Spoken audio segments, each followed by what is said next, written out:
All right, how are you? Justin Brennan here with the Brennan Polar Group. Going to give you a quick update on the Q1 2022 for the Warwick, what we have planned for the remainder of the year and kind of what we can expect. Obviously, as we're now getting more stabilized, changing things out and getting obviously renos completed and then raising rents to obviously that market level. So let's go. Availability list that I get every week, obviously from our property management, that kind of showcases what's available, what's coming notice, what we're renovating and so forth to keep us updated on the marketplace.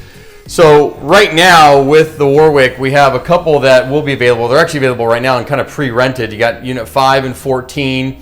What we're doing right now, because we're set to go principal and interest on the loan starting July 1st, so we're getting everything preset going out to any of the month-to-month rentals, any of those folks, and we've been raising those rents right to the market levels and getting really everything in its best condition cash flow wise, installing a RUBS program for the reimbursements of utilities and some other things to get our NOI as well as our revenues as high as possible and get the expenses in line, everything set to go for that principal and interest shift.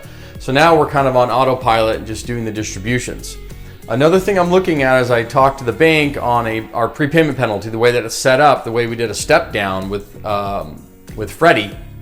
It's 543, then it stays 3 for several years. So next year, this time next year, we'll be at around a 3% prepayment penalty. It may make sense, depending on the market conditions, for us to look to sell the building at that point, right? So right now, the way that it's set up, it doesn't, because we'd be at over a 4% prepayment penalty. Doesn't make any sense to do that, even with the valuations the way they are. 3% next year, it may make some sense depending on market conditions, but we want to make sure we're cash flowing nicely by July of this year when this thing goes P&I. So just to kind of show you what we're doing with these 4 units down here at the Wick, 7, 9, 17, and 26, we are in the process of just turning those over. Some of them have already been renovated and then getting those things up to market rents, because a couple of these guys have been sitting there in like a 1-bedroom month to month for some time, staying at a much lower rent. They need to be at market rate and get everything at market rate before we go P&I here in July. So that's kind of the situation. I'll have the Q1 financials finished. We should have those by mid-April. And then by the end of the month, we should have all of that completed. We'll see where we're at with distributions for Q1 2022.